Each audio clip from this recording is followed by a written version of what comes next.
Ny mety atety ny andro eny an-dranomasina ny sabotsy 2 Mey 4:20 amin'ny 9 maraina hatramin'ny alahady 3 Mey 4:20 amin'ny 9 maraina.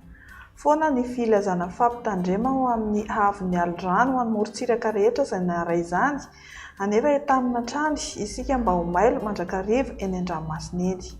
Ho amin'ny morontsiraka Atsinanana, tanjona Bobaomby hatrany amin'ny tanjona Angotsy, anorana malefaka indraindray. Ho avy atsimo Atsinanana andrifotra ka ho 30 hatramin'ny 40 km isan'ora. Anonja be ny ranomasina ary ny hahavon'ny onja 1 metatra sasany hatramin'ny 2 metatra. Tanjona Angotsy hatrany Mahanoro dia anorana malefaka ny avaratry Sainte-Marie, ho maina kosa ny andro any Ankafa. Ho avy atsimo Atsinanana andrifotra ka ho 10 hatramin'ny 20 km isan'ora. Anonja be amin'ny ankapobeny ranomasina ary ny hahavon'ny onja 1,10 metatra hatramin'ny 2 metatra. Ho amin'ny Mahanoro hatrany Taolagnaro dia andrahoana mitsitokotoko. Ho avy Atsinanana na avaratra Atsinanana andrifotra ka ho 10 hatramin'ny 20 km isan'ora, hatratra 30 hatramin'ny 40 km isan'ora ny atsimon'ny Manakara. Anonja be ny ranomasina ary ny hahavon'ny onja dia 1 metatra sasany hatramin'ny 2 metatra. Ho an'ny Taolagnaro hatrany amin'ny tanjona Vohimena indray dia hibalika ny masoandro. Ho avy Atsinanana andrifotra amin'ny fiandohan'ny feim-potoana ka ho 20 hatramin'ny 40 km isan'ora.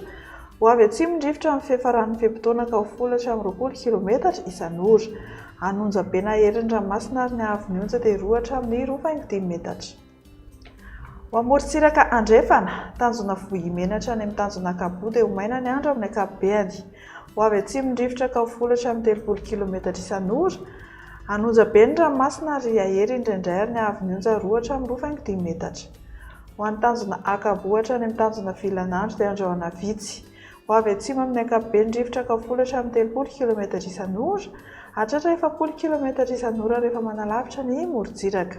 Anonja be na herin'ny ranomasina ary ny hahavon'ny onja 1,10 hatramin'ny 2,10 metatra. Ho an'ny tanjona Vilanandro hatrany Analalava dia andrahoana vitsy. Ho avy atsimo na atsimo Atsinanana andrifotra ka ho 10 hatramin'ny 30 km isan'ora. Adimy mpanonja ny ranomasina ary ny hahavon'ny onja atsasa-metatra hatramin'ny 1 metatra. Hamaranantsika azy sy Analalava hatrany amin'ny tanjona Bobaomby dia andrahoana Mahalana.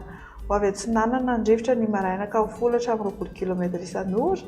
Ho avy andrefana kosa ny atoandro ka ho 10 hatramin'ny 20 km isan'ora. Ho tonona hadimy mpanonja ny ranomasina ary ny hahavon'ny onja 1 metatra, manakaiky ny tanjona 2 latsaka ny atsasa-metatra kosa any Ankafa.